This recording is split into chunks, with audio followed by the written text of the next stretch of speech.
and gentlemen, esteemed guests, welcome to Kazakhstan Day at the mining trade show PDAC.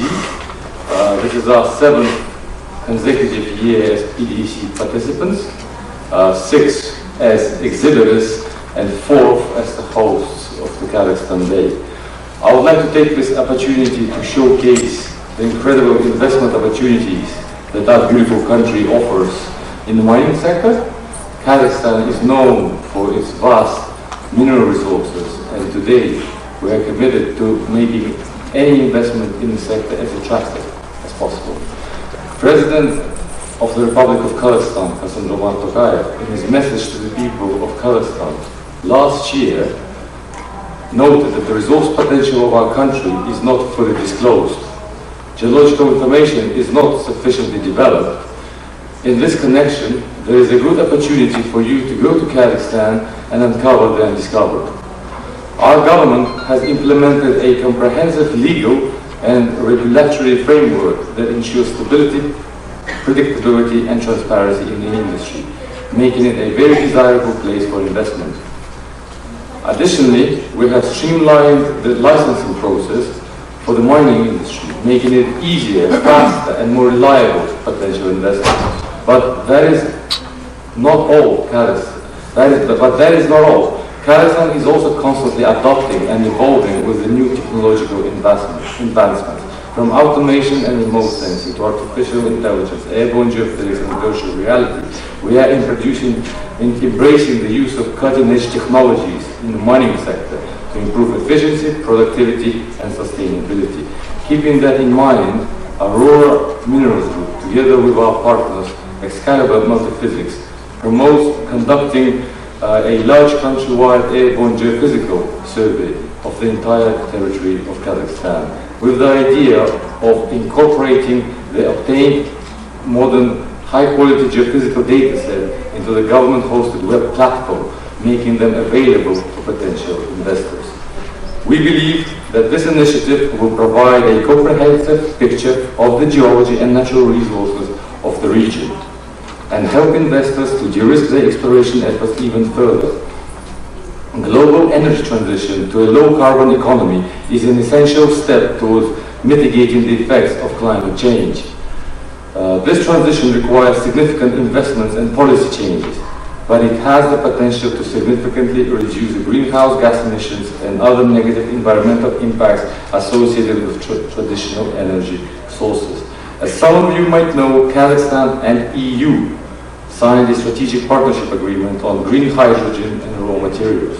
As part of the partnership, EU and Kazakhstan have committed to develop a roadmap for 23-24 with concrete joint actions.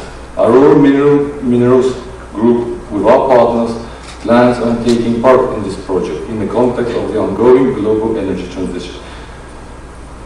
The demand for lithium and copper has been increasing rapidly. As countries around the world seek to reduce their carbon footprint and increase their reliance on renewable energy sources, the need for efficient energy storage solutions has become paramount. This is where the exploration for lithium comes into play. This has been an increased focus on exploration for new sources of lithium around the world. And we at Aurora Minerals Group believe there is a lithium potential in Kazakhstan, whether it's in pegmatites or in brines. Similarly, copper is another critical mineral of the production of electric vehicles, renewable energy infrastructure, and other advanced energy technologies. To meet this growing demand for lithium and for copper, mining companies are exploring new territories around the world. This often involves targeting areas where these minerals are known to exist or where geological data sets could be present. Some of the top lithium producing countries, of course, is Chile, Australia, and Argentina, while copper producers are Chile, Peru, and China. We believe Kazakhstan has a vast hidden mineral potential of both, and today our speakers will try and prove that. It's important to ensure that exploration activities are conducted responsibly and sustainably. This includes considerable factors such as water usage, waste management, and the protection of biodiversity and cultural heritage.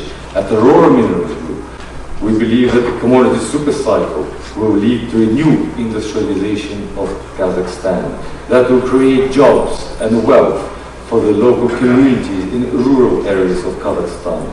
We believe that ESG principles will be a fundamental factor in transforming the great steppe of Kazakhstan into a happy place with modern infrastructure like schools, hospitals, roads, etc. And I think it's necessary to note that the role of women in mining sector and geology in particular, which are underrepresented. We believe that the Aurora Minerals Group try to achieve gender equality and empower our women to take leading roles in the exploration tasks. And today you will hear about the investment projects from our talented geologists, Marina and Zarina, who are here. Many of you are about to think whether you're going to be entering into Kazakhstan or already doing business in Kazakhstan. As some of you might know, the new mining code has created this effect, the new attractiveness of our sector. We welcome all major, mid-tier, and especially junior companies from all around the world to welcome to take the advantage of this new mining code has to offer. Today, there are more than 2,000 exploration licenses that have been issued. And the prime example of whether the mining code works or not, well, we at Aurora Minerals Group essentially are the example that the new mining code works. And we invite you to Kazakhstan to explore and enjoy it with us. Thank you.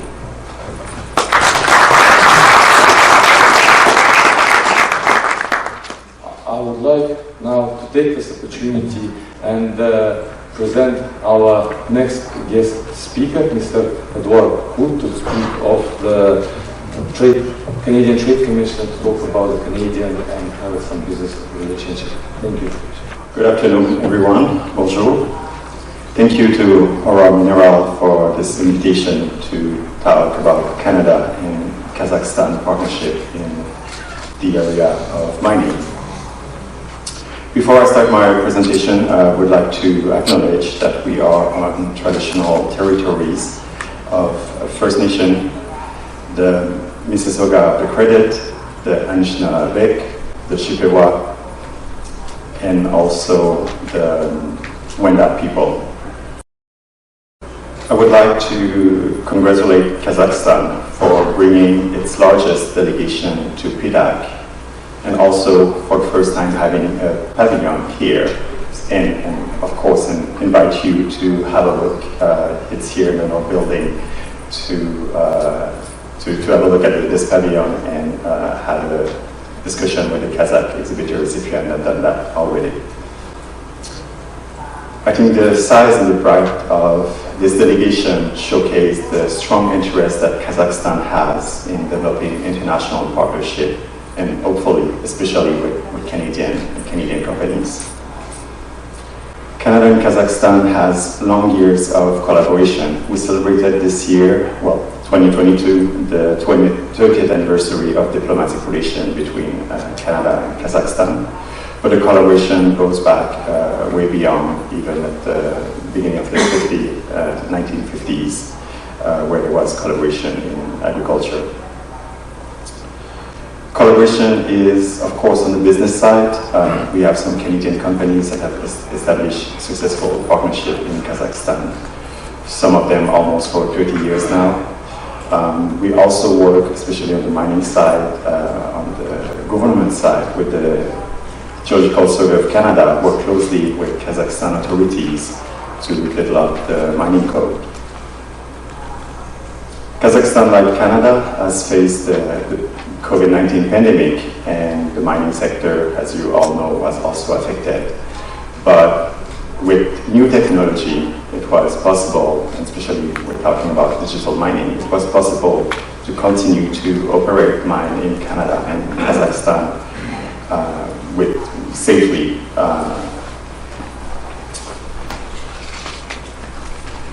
There's also, of course, as it was mentioned in the introduction, the aspect of critical mineral.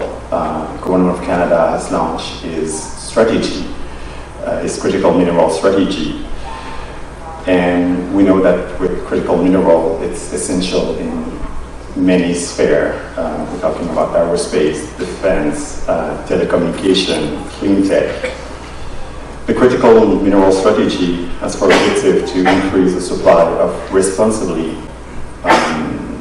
critical mineral and to support development of domestic and global value chain for green and digital economy. As you mentioned, Kazakhstan has signed an MOU with the European Union for raw material and green hydrogen.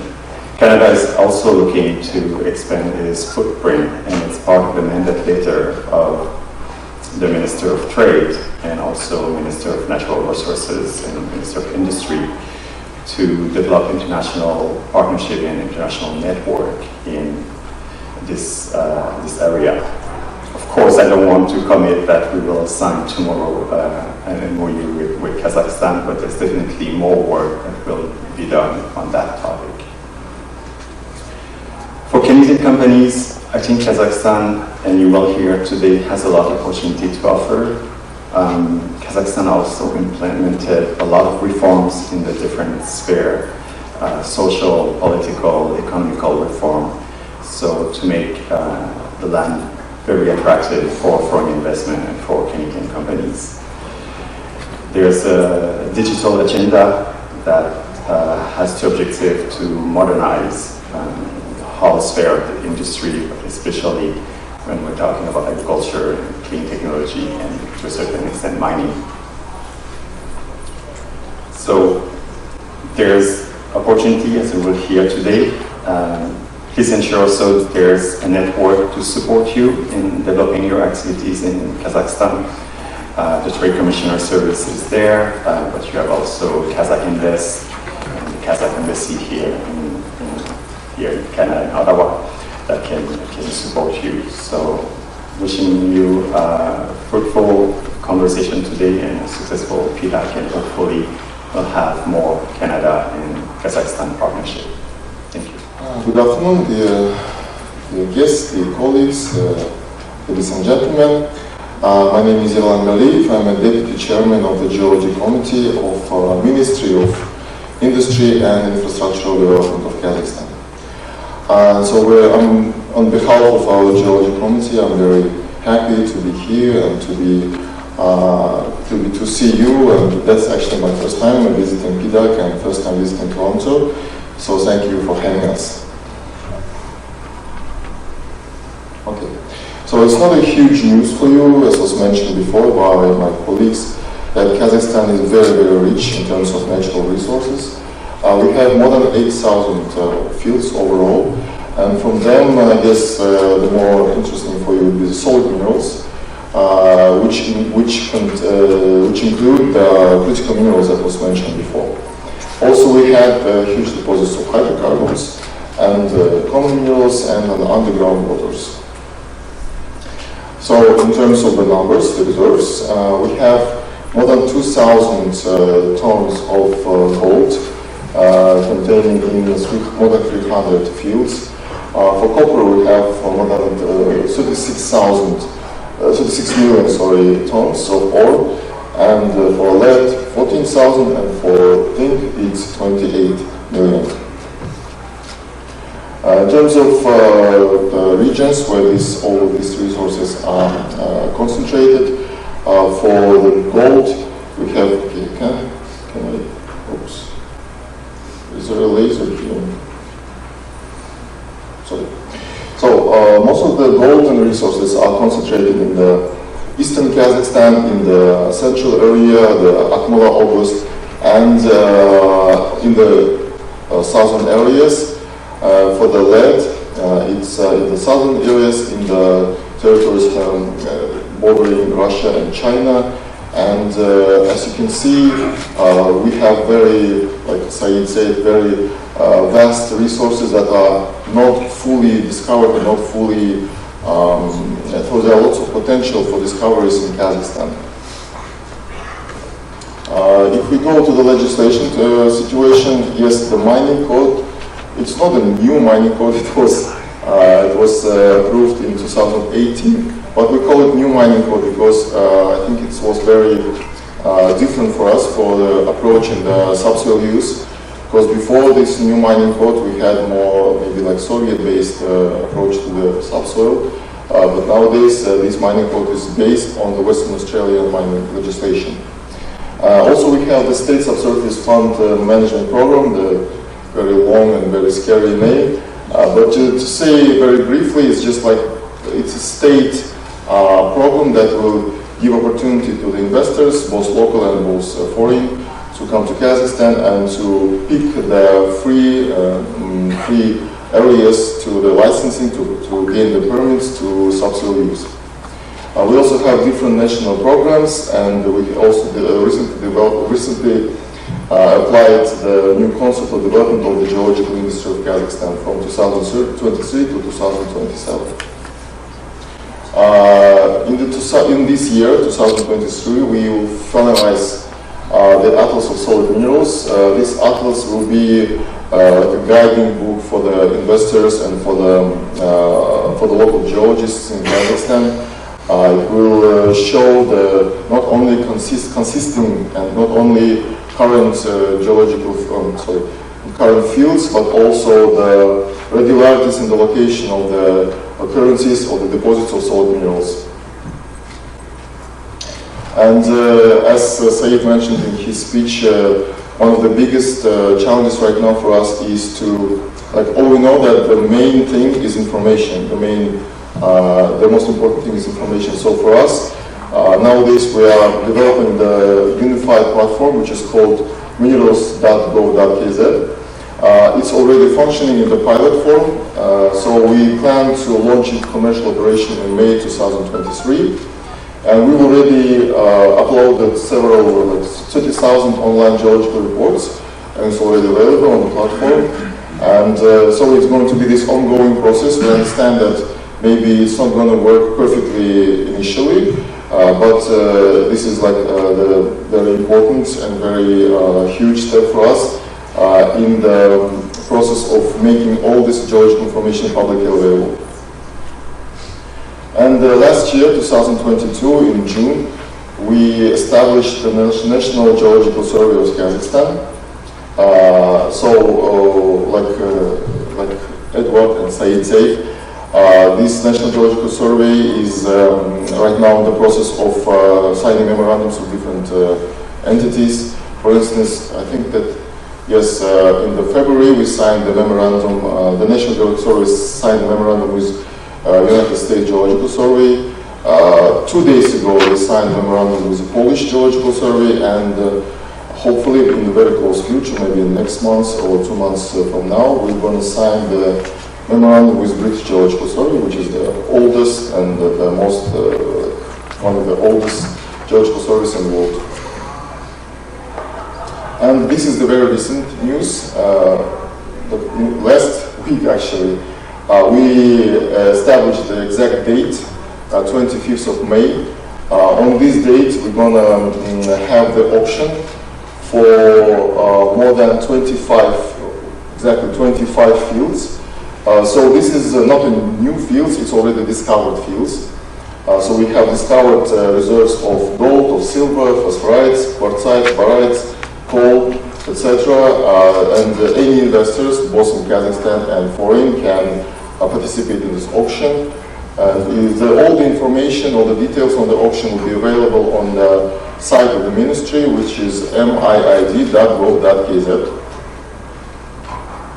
So in conclusion, I just wanted to say that these last 2 or 3 days on the PDAC, we had lots of different meetings, two-side meetings with Canadian companies, with companies like B2 Gold, like Nutrien, like Iron Energy, etc. And our main message is that the ministry is very open, and we are very happy to invite new investors to Kazakhstan. And in my, not just Geology Committee, but ministry itself, we will make our best to give you this guidance and to give you this best possibilities to invest to Kazakhstan in terms of information, in terms of licensing, permitting, etc., etc. Thank you very much. Good afternoon, everyone. Thank you for the Kazakhstan government representatives, and thank you for partners and friends in Aurora for inviting Excalibur to be part of this relevant and interesting Kazakhstan Day. I don't know if you noticed, but I tried to use my national color sheet that I have, close to the blue of the Kazakhstan flag. First of all, I would like to take a few minutes, a snapshot about who is Excalibur of the physics. What do? We are a company that we perform mostly urban geophysics and marine also. I think we are the world leader, but it's not good that I say that anyway. We have presence in all the continents, and our business are basically split between working for governments in developing what we call the smart natural country mapping, and mining companies and energy companies. Obviously, the objective in the project with the governments is to have to create an updated data room so they can provide information to the market and attract investors and reduce the risk. And obviously, for the mining and energy companies, we try to cooperate with them the fastest and more successful development of their business. We have a large fleet of aircraft, 37 aircraft, equipment. I think we are the only company in the sector that we have the full range of geophysics technology, from the basic mathematics to the very sophisticated gravity telemetry. And interestingly enough, for the governments, we just try not to focus on the technical part of the project, but also try to help governments in structuring the proper financing for this project. Not all the countries are similar. We are currently part of the providers working for the Australian government or the Canadian government or the US government. With other providers we flying. We are flying for India, we are flying for Saudi Arabia. They have their own budget and the public, but we are also working for developing countries. We are flying Nigeria, we are flying Uganda, we are flying from the DRC. And sometimes you need to provide the financial structure because there's many priorities for the governments, and we understand that. So as we try to be partners with the governments, we focus also on how to help the infrastructure of these projects. This is basically the presence we have. We recently opened the office in Kazakhshan, in Astana. I had the opportunity last week to experience the cold weather, not so cold to be honest, and I had the opportunity to experience the slippery floor and fell down myself, but that's not a problem. So, I've been invited here to talk about the opportunities in Kazakhstan. I'm not sure I'm the best person to talk about the opportunities. I'm pretty sure that in the room will be people with a lot of capacity and talk about the big opportunity. What I can do, and I will do, is to explain to you why Excalibur decided to invest in Kazakhstan and to focus in Kazakhstan as the hub for the region. We have created a company, as I said. It is a long-term approach. It's not just opening an office for a single project. No, our commitment is a long-term commitment with the country. We want to do transfer over there. We want to develop a hub that will provide services not just in Kazakhstan but also in the region. We want to get skilled people. We want to be partner of the government and partner of the local companies over there. And if possible, be a partner of choice of the government. This, obviously, we cannot do it alone. And it took us a while to choose a proper local partner. I think we found it. And obviously they have knowledge about the local culture, the local economics, and in a country as large as Kazakhstan, it's very important to have local people and to use the skilled local people and transfer the knowledge with them. So now, having said that, let me explain why we decided to invest in Kazakhstan and to create a hub for the region. Obviously, it's a very large country, strategically located in Central Asia. There is a big production of oil and gas, mostly oil, and they have ambitions on transitioning the country. I don't know how many of you have visited Astana. I visited last week for the first time. I was impressed about the Astana International Financial Center. I was impressed about the view, how they transform an area that used to be space for a convention over there into a really real strong financial center. They have arbitrage court over there. They work under British law in developing the companies and legal topics over there. You feel that is a just and fair environment where you can do your investments and develop your companies. There is also quite relevant sovereign fund that is financing the development of the economy, but it's also financing the support of the companies and expanding the economy of Kazakhstan abroad. And obviously, for us it's very important that some of our technologies are obviously advanced technologies with components manufactured in the US and Europe. Obviously, sometimes we have limitations on using technologies in some countries. It's not the case in Kazakhstan. We can use all a range of technologies over there in the country and in neighborhood countries, some neighborhood countries, and other relevant countries we cannot use the technologies over there. But from Kazakhstan, we can train our people over there and we can provide services in neighborhood countries that could not be done if we were in another large country in the region. I think the government and other players, speakers will explain more in detail, but obviously Kazakhstan is not a newcomer on the natural resources. It's a big oil producer, is the #1 uranium producer, which means that it's not either a newcomer on critical raw materials, because uranium is critical raw material. And now everyone is talking about critical raw materials.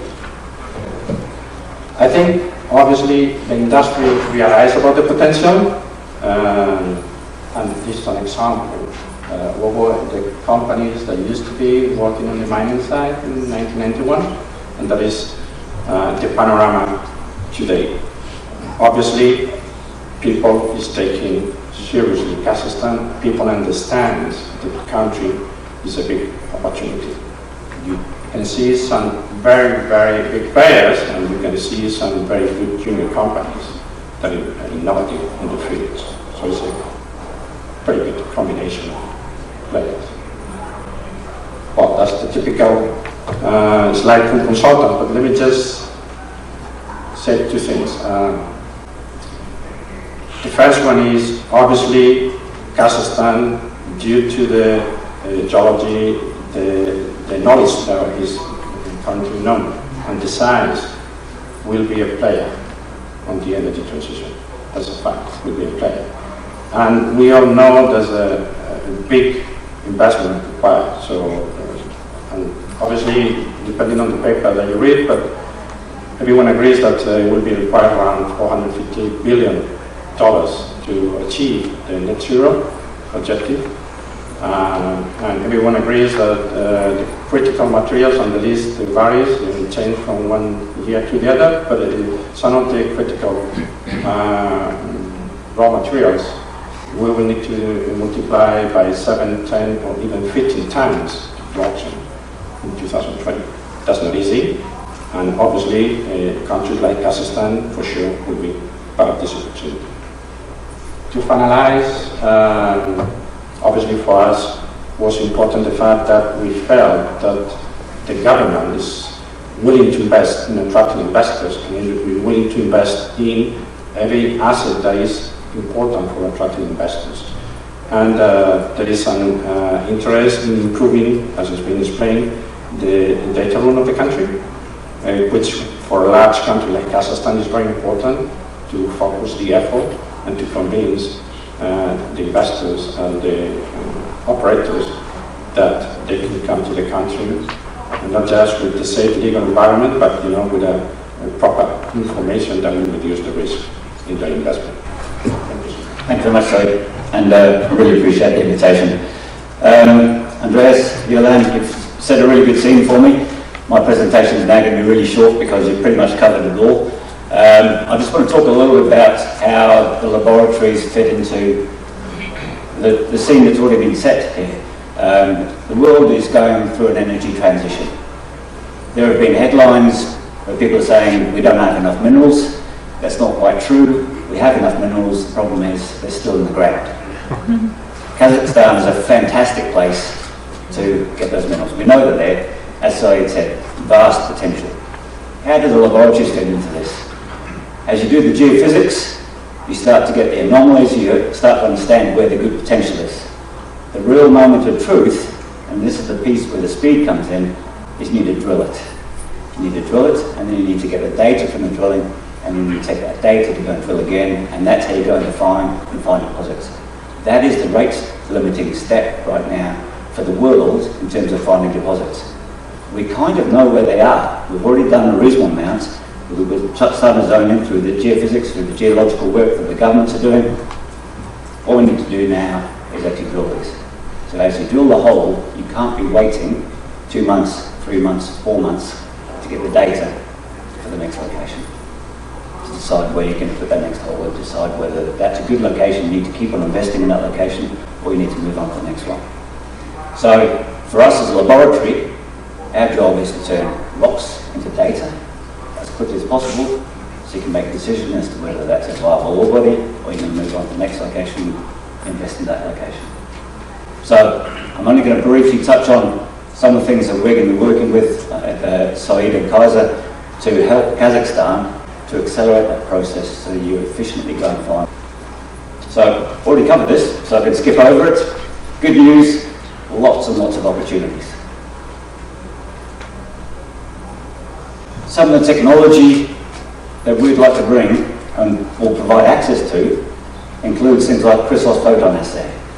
This is groundbreaking technology for gold, silver and copper assaying, whereby you put the jar in. If I go back a couple of slides. This is a crystal photon assay unit here. It's not that far away. This one's actually in Valdor. You put the jar on there and you can get your gold and silver assay results in a couple of minutes. So that ability to very quickly understand whether you want to be drilling the next hole here, one next door, you want to be moving on to the next stage, that ability to really turn over ground quickly. So MSA Labs, by the middle of next year, we'll have 21 of these units around the world. We'll have half of the global units. So we're already the fastest rollout of this technology. We know more about this technology than any of the other laboratory companies, so we're really pushing this out. And it is performing fantastically. So if you've got the opportunity, we've got one of these units up and running in Valdor. You can go and visit that in Valdor. There's another one if you're in Vancouver. We're about to open one in Prince George, and there's going to be one in Tim shortly as well. So key things around this one, it's a 500 gram sample, so it's much bigger. It's about 10 times the size of a normal 50 gram or a 30 gram sample. So you've got, for the nuggety ground, it's going to get much better data for you. It also doesn't use any lead, so when you think about a decarbonising world, you're not using any nasty materials, you're not using furnaces, significantly better. I've got a really young, passionate team that have an incredible ability to put laboratories on the ground really quickly. This is Barrett Bulyanhulu. This is the first Chrysos unit outside of Australia. This was built during COVID, and Ashok's here in the room with us. He built this in 7 months during COVID. So if we want to get it done, if we want to get mines built, we can absolutely do this, and we're here to help. Next one, it's another one. It's an interesting technology. Again, this is around the ability to get data quickly. This is a technology called Detector. You have the ability to get results within 48 hours at the site. So you can actually take a sample, run through the system, and you will get the results the next day at the site. So again, this is around the ability to make decisions quickly and move those drill programs forward faster. Just an example of what it is. A really nice, simple, robust system. We can do the training and we can get up and running, move your drill program forward. So, really pleased that we're about to do the signing at the Aurora. We're going to become part of our global network. It gives you an idea of the rate that we're growing at. MSA has been growing at 80% per annum 3 years in a row, because we have such a young dynamic team that is really pushing hard and listening to our clients and understanding what our clients really want, which is around rocks to data faster.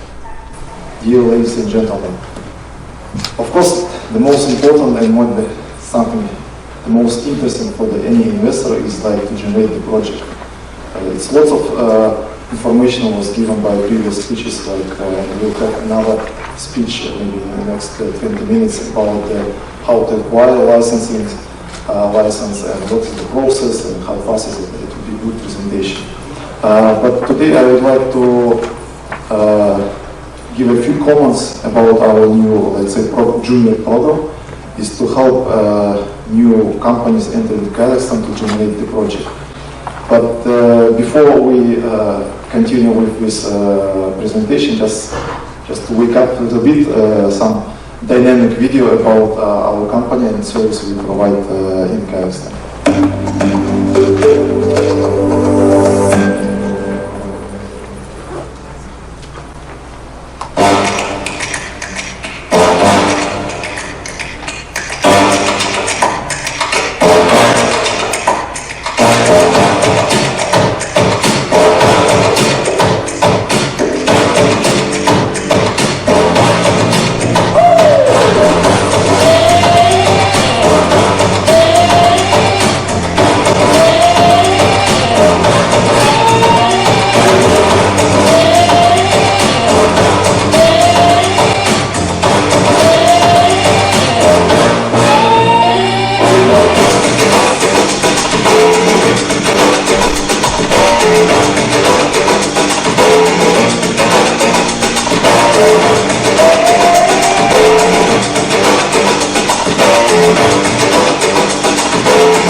The most important is like the data. Like the Kazakhstan and the government doing lots of efforts, and and we see. I saw myself this initial database platform which going to be soon. It's pretty much it should be amazing. Lots of data will be on this process. Like yes, as the one said, like 50,000 reports already will be downloaded. But nevertheless, there are more than 120,000 reports, and it's lots of data. And it's like sometimes it's difficult to analyze all these the documents and generate the project. We in Aurora has a number of talented geologists and geophysicists that could help generate the project. digitize the data, translate it into English, help acquire a tenement, to do the first initial field jobs. But what is the concept like? What we offer to our clients is straightforward, like a service agreement. But the second thing, it's like an option agreement. What is the advantage for, like, for example, foreign companies? Sometimes it's for tier 1 or tier 2 companies, it's the process entering the country or trying to acquire a new license and test the potential areas is very bureaucratic or too lengthy process. And in order to help this, like, accommodate this situation, like, we offer such called option agreement. That it means based on, as Andres showed a good example about Astana International Financial Center, which is using British common law, we can sign such option agreement, help with your geologist to generate the area, digitize it, make the small short program, just basic initial exploration stages like geophysics, sampling, maybe like a couple of holes, and it will help. It could be a number of such areas. It could help investors to at least to feel the potential of different areas of Kazakhstan. What it gives, like, for the, like, what benefits it gives, like less timing, less money. So it's better to put.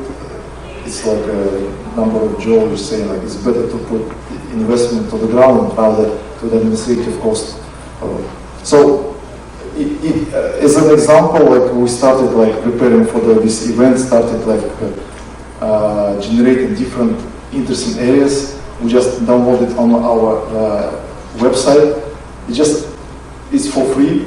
It's just for us, for Aurora, it's very important that as many as possible international companies will enter the country. So we just started, like, putting different interesting areas on our website. You can go and have the initial information.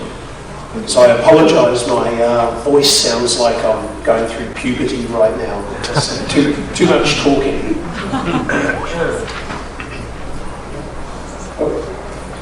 Alright, so I'm going to give a very brief discussion or presentation on my company, Aurora Minerals, which started exploring in Kazakhstan 18 months ago. So our project, well, these are the two main cities of Kazakhstan.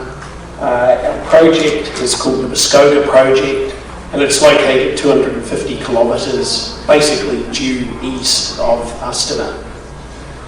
What attracted us to the country was the change in the mining law, which we've just heard about, and then our own research, which showed Kazakhstan was actually equal with places like Ireland and Canada as a place to do business. This was a surprise to us initially until we actually got on the ground and confirmed that yes, it was true.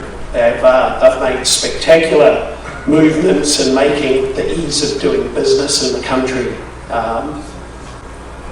So when we got into the country, we focused on what's called the Boshagol-Chingis magmatic arc, and we've staked now 12 licenses in the area for a total of 3,500 square kilometres of ground.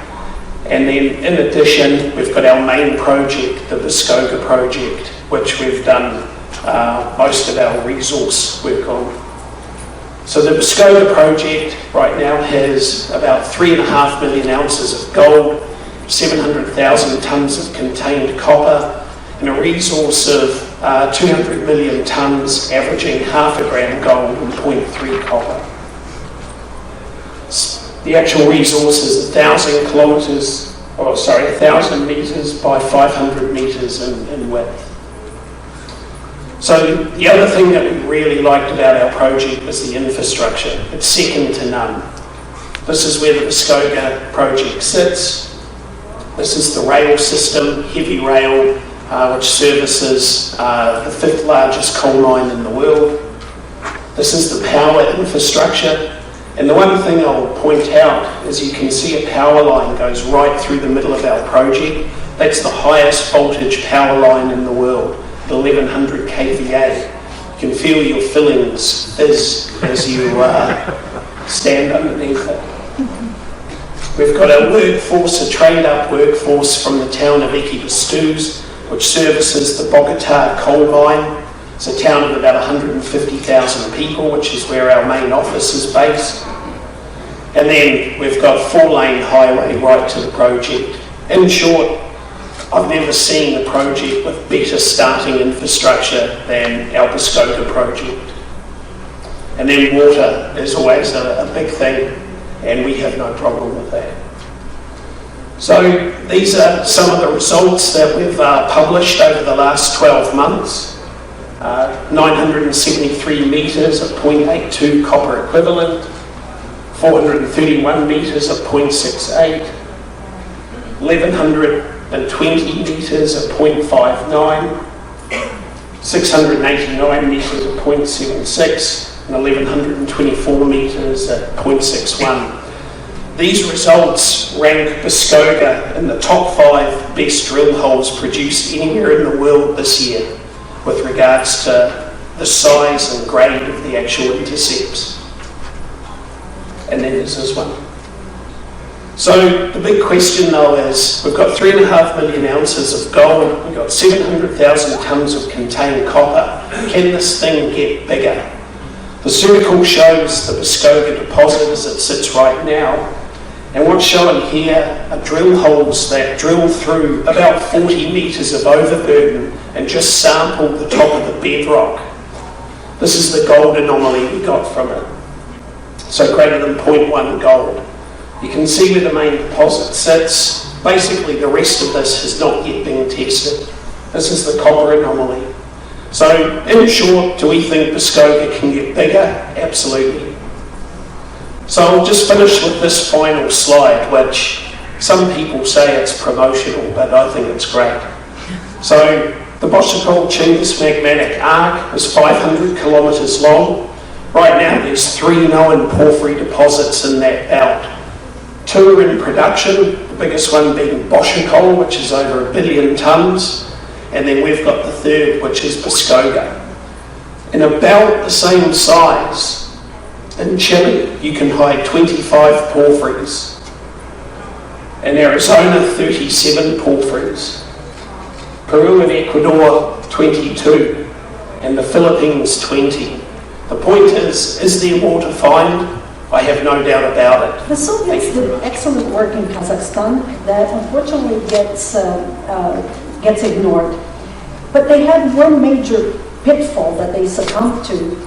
And it was the lack of communication because of all the secrecy between the teams that were out in the rocks doing excellent geodynamic work, mapping, doing regional mapping, and not just trying to, but understanding the complex geometry of the rocks of Kazakhstan, particularly central Kazakhstan, and complete miscommunication of all of their findings with the teams that were actually doing the property scale mapping and exploration, who were actually drilling on grids or along fences because they didn't know, they weren't aware of what the regional geology was telling them.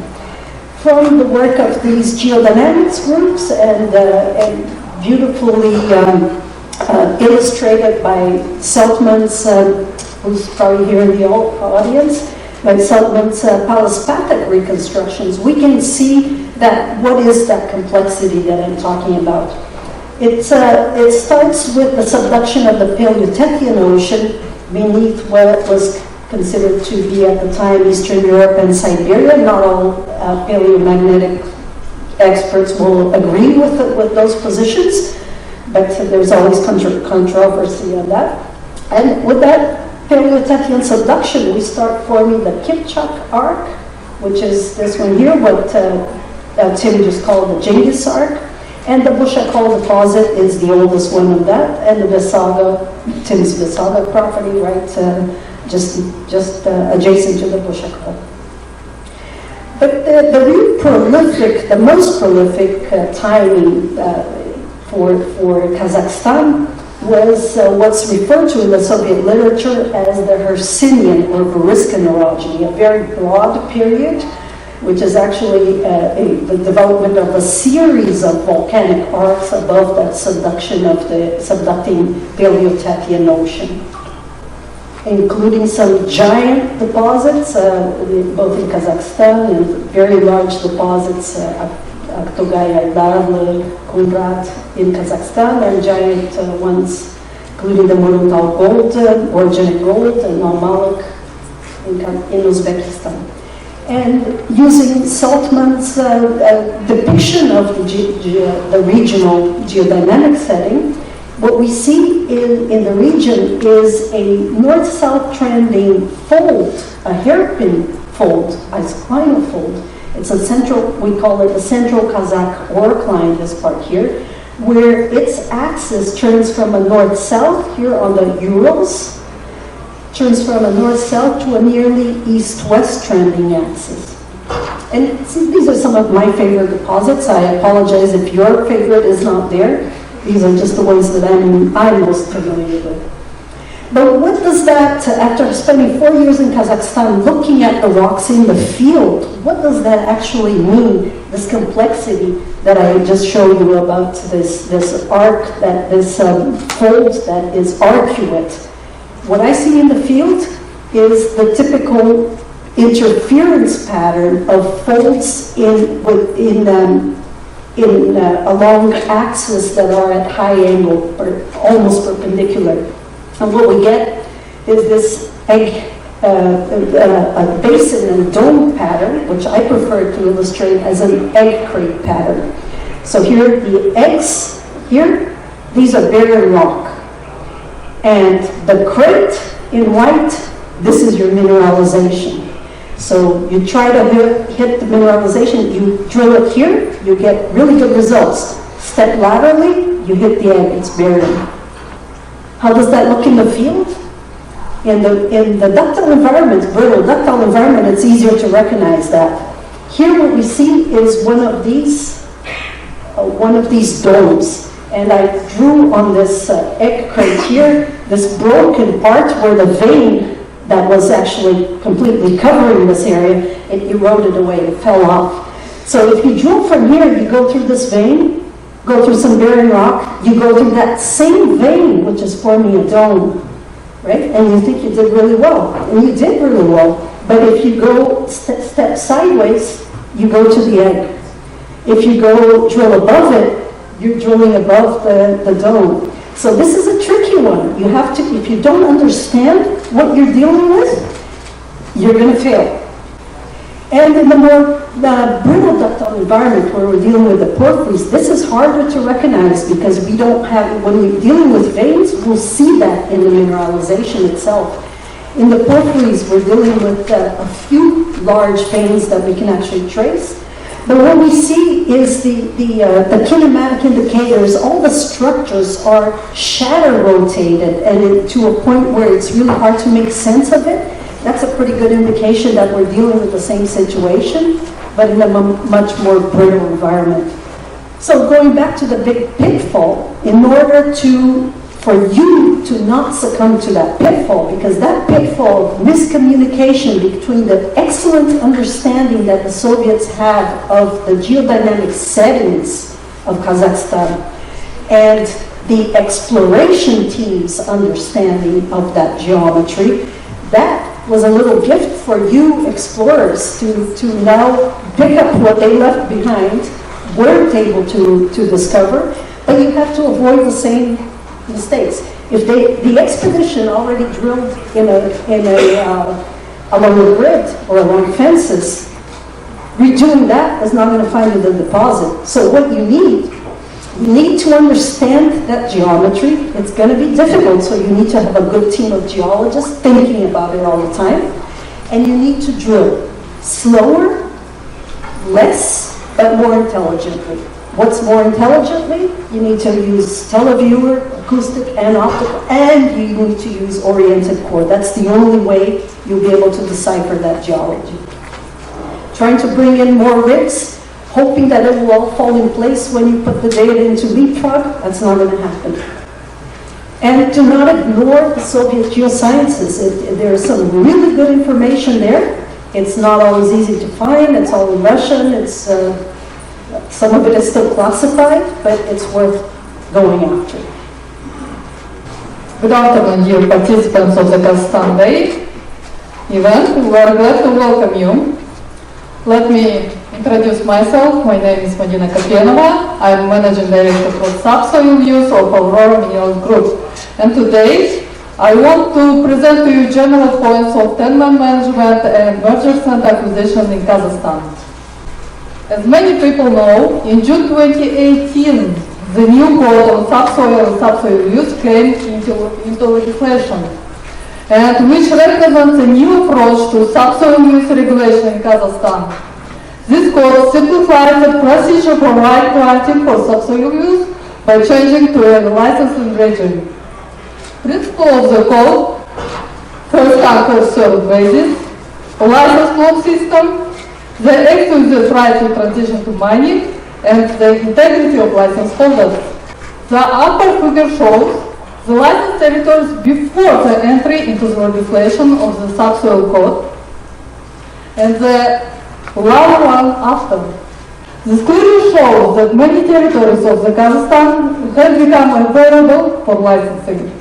In total, since 2018, about 2,000 exploration licenses have been issued to date.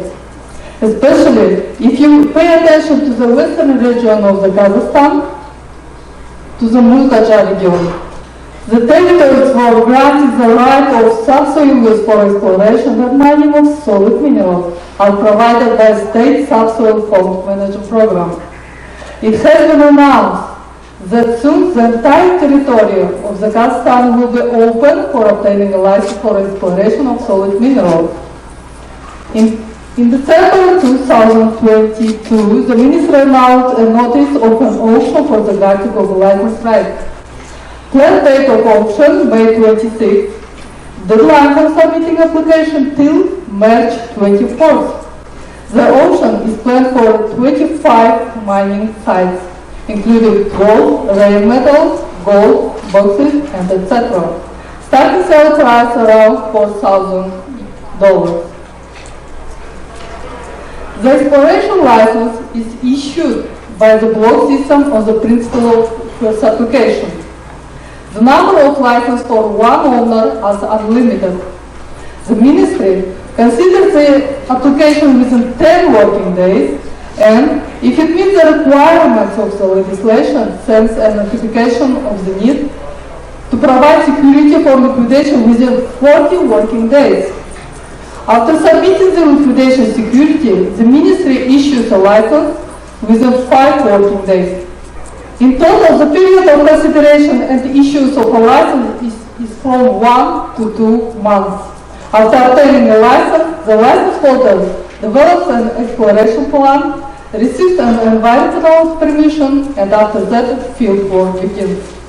The mining license of solid minerals gives the right for the extraction of any type of solid minerals, the use of subsoil resources, and operational exploration. A mining license of solid minerals is issued for 25 years with the right for unlimited numbers of time extension. An application for a mining license is submitted to the Ministry. The Ministry reviews it for completeness of documents and sends it to the Committee of Geology for approval of the territory of the subsoil plot.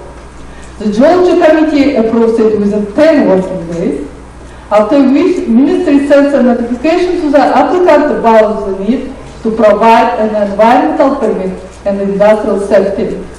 After receiving all approvals and sending them to the Ministry issues a mining license within 5 working days. The subsoil user has the right to start mining operations after providing collateral for liquidation every 3 years.